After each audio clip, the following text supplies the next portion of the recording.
अस्सलाम वालेकुम दोस्तों, अब्बास खोखर हाज़िर है एक नई वीडियो के साथ। और मेरी आज की वीडियो मेरी पिछली वीडियो का दूसरा हिस्सा है।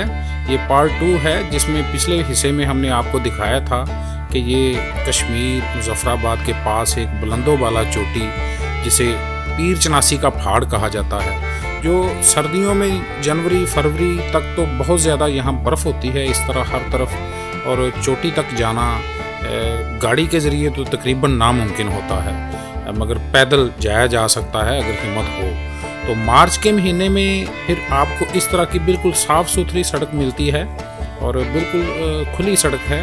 और चोटी पे पहुंच के फिर गिरदोनवा में देखें, जन्नत नज़ीर खूबसूरत नज़ारे आपको देखने को मिलते हैं। बहुत ठंडा मौसम रहता है और ये अप्रैल तक इसी तरह इस पहाड़ की एक साइड पे बर्फ़ और दूसरी साइड खुश्क रहती है।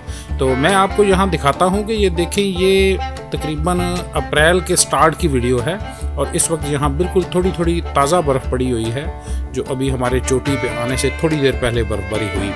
मगर जो ही हम फरवरी के मौसम में जाते हैं तो जनवरी और फरवरी में फिर इतनी शदीद बर्फ़बारी होती है कि देखें, इस वक्त तकरीबन कोई 5-5.5 फुट बर्फ़ पड़ी हुई है। और अप्रैल के स्टार्ट तक यहाँ आपको बर्फ़ देखने को मिलती रहती है। आप मेरी हाइट से अंदाज़ा लगा लें, मेरी 6 फुट 1 इंच हाइट है और इस वक्त कम अज़ कम मेरे कंधे के बराबर यहाँ बर्फ़ पड़ी हुई है, जो ये मज़ार तक जाने के लिए दरमियान में से रास्ता बनाया गया है। तो बहुत खूबसूरत ये चोटी है। यहाँ जनवरी और फरवरी के अलावा पूरा साल रौनक रहती है और फैमिलीज़ के लिए, बच्चों के लिए भी ये बहुत सिक्योर एरिया है। जनवरी फरवरी में यहाँ फैमिली के साथ ना आएँ, क्योंकि फिर आप चोटी तक नहीं पहुँच सकते, मगर नीचे तकरीबन कोई चंद किलोमीटर नीचे तक गाड़ी आ जाती है जनवरी फरवरी में भी, मगर चोटी तक पहुँचना मुश्किल हो जाता है। तो इसलिए अगर आप इधर आना चाहें तो जनवरी फरवरी के अलावा किसी भी मौसम में आप आ जाएं। तो इस वक्त आप देख रहे हैं, ये ड्रोन के कुछ मनाज़र में आपको दिखाता हूं कि आधा हिस्सा बिल्कुल खुश्क रहता है अप्रैल तक और आधे हिस्से पे सारी एक तरफ बर्फ़ रहती है। क्योंकि उस तरफ सूरज की रोशनी कम जाती है, इसलिए उस साइड की बर्फ़ कम मेल्ट होती है और फिर ये अप्रैल तक एक साइड पूरी इसी तरह बर्फ़ से ढकी रहती है। इंतहाई खूबसूरत नज़ारा है यहाँ। एक तरह से आप समझें कि आपको यहाँ आके बिल्कुल वो बाबूसर टॉप जैसा एक नज़ारा देखने को मिलता है। उसी तरह की बल खाती खूबसूरत साफ़ सुथरी सड़क है और इंतहाई ठंडा मौसम, और बिल्कुल पहाड़ की चोटी होने की वजह से फिर आपको चारों तरफ खूबसूरत नज़ारे देखने को मिलते हैं। मुज़फ़्फ़राबाद शहर से तकरीबन 30 किलोमीटर ये दूर है और आप 1 से सवा घंटे में पहुंच जाते हैं चोटी तक। और यहाँ पूरे रास्ते में आपको होटल्स भी मिलते हैं और चोटी पे जाके फिर वहाँ भी एक होटल है। और यहाँ से चोटी से जब नीचे थोड़ा सा आएँ तो फिर आपको जगह जगह होटल्स मिलते हैं। और यहाँ एक छोटा सा बाज़ार है जहाँ आपको खाने पीने के लिए कुछ चीज़ें मिल जाती हैं, पकौड़े, समोसे, अंडे, चाय, कावा और खाना वगैरह आप यहाँ से बनवा सकते हैं। यहाँ चोटी पर भी एक खूबसूरत छोटा सा होटल है और बड़े प्यारे हट बने हुए हैं। और यकीन माने अप्रैल तक आपको यहाँ बिल्कुल बाबूसर टॉप जैसा नज़ारा देखने को मिलता है, जो वहाँ आपको जून जुलाई में नज़ारा मिलता है बाबूसर टॉप पे, वही नज़ारा आप अप्रैल के शुरू तक यहाँ जब भी आएँ तो आपको बिल्कुल इस तरह का खूबसूरत नज़ारा देखने को मिलता है कि एक तरफ की पूरी साइड जो इस पहाड़ की वो बर्फ़ से ढकी रहती है और रोड आप देख सकते हैं बिल्कुल साफ़ सुथरा रोड है।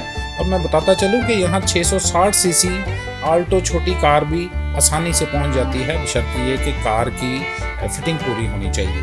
तो चलें मैं आपको दिखाता हूँ कि गिरदोनवा में जहाँ चोटी पे खड़े होने की वजह से बिल्कुल चारों तरफ हमारी नज़र बिल्कुल आज़ाद होती है और तकरीबन हमारे चारों तरफ जो चोटियाँ हैं वो इस पहाड़ से हाइट में थोड़ी कम हैं। इस वजह से फिर देखें चारों तरफ हमें एक खूबसूरत नज़ारा देखने को मिलता है। इस वक्त भी मैं आपको ये दूसरी साइड दिखा रहा हूँ जो खुश्क हो जाती है, फरवरी तक ये खुश्क हो जाती है।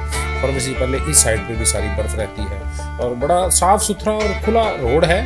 इस वजह से आपको यहाँ जाने के लिए बिल्कुल कोई दुश्वारी का सामना नहीं करना पड़ता और ये बल खाता हुआ खूबसूरत और जंगलात में से गुजरता हुआ ये चोटी तक जाता, बहुत खूबसूरत ये व्यूज़ हैं सारे। और इस तरफ भी मैं आपको दिखाता हूँ सारा जंगल है और दूसरी तरफ भी सारा जंगल है, जो फिर यहाँ से आगे मकबूजा कश्मीर के बॉर्डर तक इसी तरह सारे इस तरफ को जंगलात जाते हैं, और इस तरफ जो मैं आपको अब दिखा रहा हूँ ये सारा मुजफ्फराबाद है, और वो नीचे दरियाए झेलम गुजरता हुआ आगे जा रहा है। तो सड़क आप देख सकते हैं इस वक्त भी वो सामने एक छोटी कार है जो चोटी की तरफ बढ़ती हुई आ रही है, और बिल्कुल कोई दुश्वारी नहीं उसे।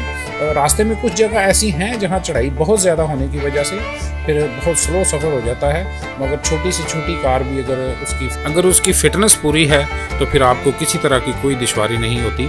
660 सीसी आल्टो भी यहाँ आसानी से पहुँच जाती है।